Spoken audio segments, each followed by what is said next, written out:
Part 2 takes place on an Ultramarine recruiting world on the Eastern Fringe, just several thousand light years from a crag. At this point in the Shadow Crusade, resources are low, and defenses have weakened over time due to the surrounding orcs in their system. One day a fleet appears in the sky and are found to be Imperial ships, a good sign for this world. Captain Kermitas of the Ultramarines meets Nakal, leader of this fleet, while the Ultramarines along with civilians celebrate their arrival below. Of course, as you'd expect, things didn't go the way Kermitas could have ever imagined, and ends up with him being locked away, while the other captains are shot dead.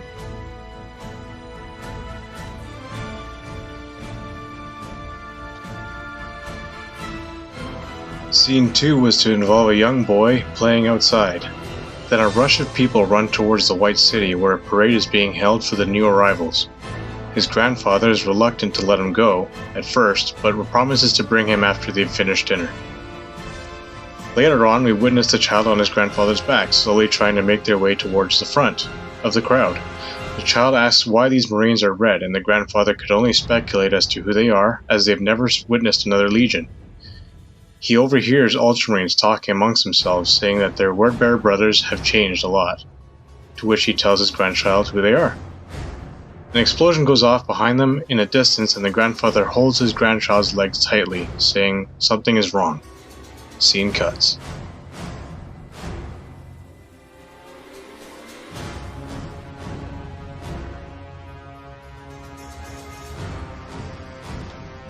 A more simplified version of this city. This takes place just outside the capital, where we follow the character Samantha, keeper of the library of the White City.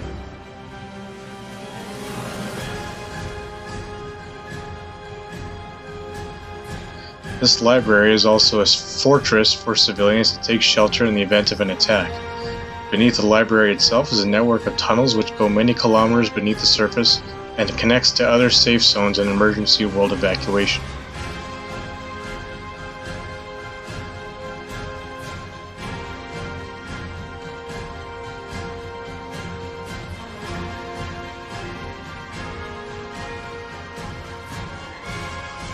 Several other legionaries have been ordered to self-isolate due to their crimes committed on their last campaign, resulting in the deaths of fellow battle brothers.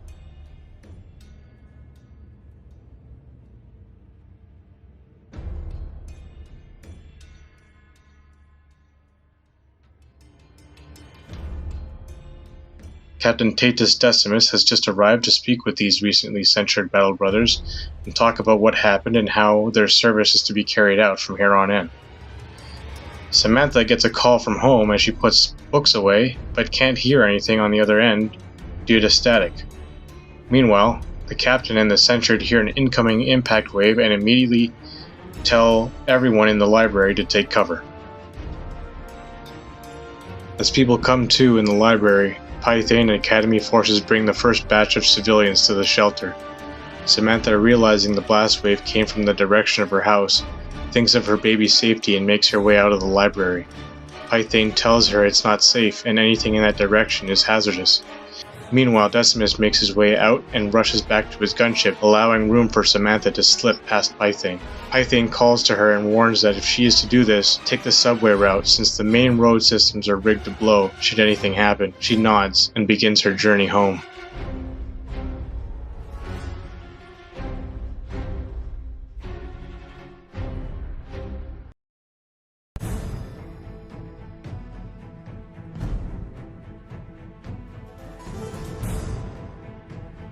As she runs down the stairs, she tries calling home and hopes she can contact the babysitter. When that failed, she tried calling her husband, but nothing is getting through. The streets below are backed up with vehicles and crowded with people trying to push their way in. Legionaries examine every person that goes by them, making sure nothing dangerous comes in.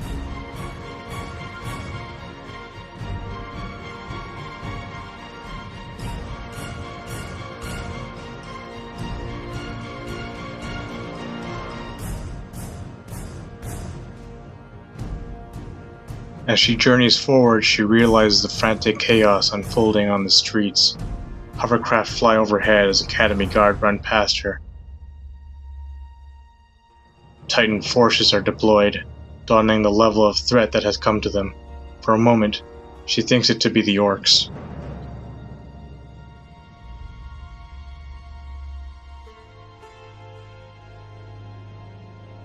The train conductor in front yells and warns her not to go into the station and that they are to seal off the building as soon as the last train arrives. Ignoring him, she runs through it.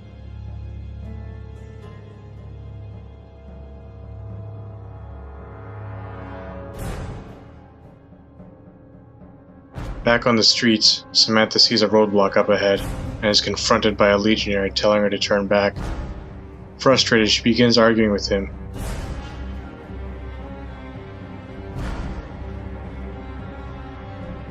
They are cut off by another Marine telling the sergeant that he sees something in the smoke. Turning away from Samantha, the sergeant goes to look while Samantha tries to see what's going on, in hopes that she can see who it is exactly is attacking them. In the distance, they notice the cobalt blue of their kinsmen. The sergeant at the barricade is relieved and asks if they had seen anything on their way here.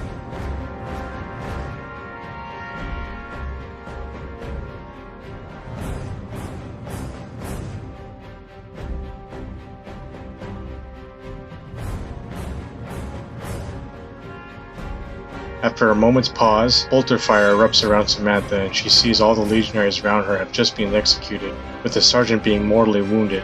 The ultramarines down the street remain silent and walk forward as if nothing happened, not even providing any aid. The sergeant looks at Samantha and tells her to run while the word-bearers who were accompanying the ultramarines and backstab them converge onto him. Terrified and confused, she runs down the block, her house being around the corner and just down the street. It happened so fast, she still didn't understand who the enemy was. As Samantha catches her breath, she hears commotion rounding the corner.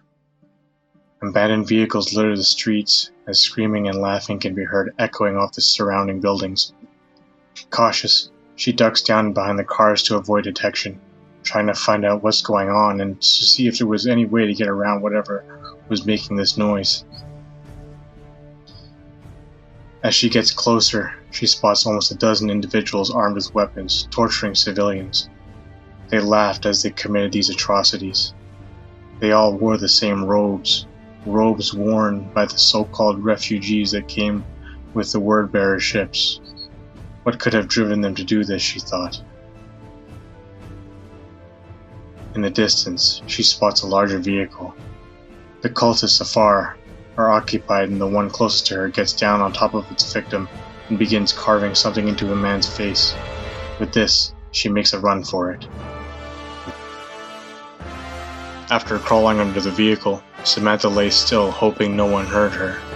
The cultist who was mutilating the man's face turns and walks over, thinking he saw something. Just before finding Samantha out, something down the road approaches. A speeder, accompanied by two Razorbacks, come down the road and spot the commotion. Turrets mounted above the Razorbacks begin firing at the cultists as legionaries and Academy Guard disembark. As this happens, Samantha takes this opportunity to run straight to her home and makes it through its doors safely. Little did she know that her troubles were just getting started. As she made her way up the building, she heard gunshots and people screaming behind every open and closed door she passed. Getting to her room was in all accounts a miracle had she known what exactly was happening in the building. She entered her apartment and called for the babysitter, but no one replied.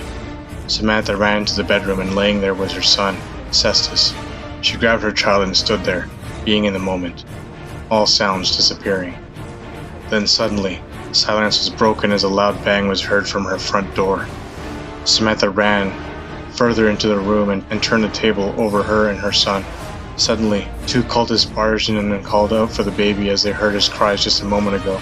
After stepping several feet in, something bright behind them appeared. A man sporting a hat and a bandana over his face walked through. He reached into his leather jacket and pulled out a digital weapon and fired a single shot, killing both cultists. Samantha peeked above the table and saw two men motionless on the floor. She saw this man looking around the hall and out the window, shook his head and entered back into what seemed like a terror in reality. hearing someone above scream and stabbed with a massive blade, which entered the room through her ceiling, with blood dripping on the floor. She held her baby close and followed the man into the portal. Alright, that's part 1 of 2 for the entirety of the lore for Death of Hope. If you made it this far, thank you so much for watching. I also want to give a shout out to the 330 patrons over the last 3 years for helping me get as far as I did with this project. As you guys know, I am the creator and artist for the entire project, and their support is the only reason I had the willpower to even touch part 2. These legends have helped with the costly monthly bills for the programs I use, as well as the technical upgrades for the computer.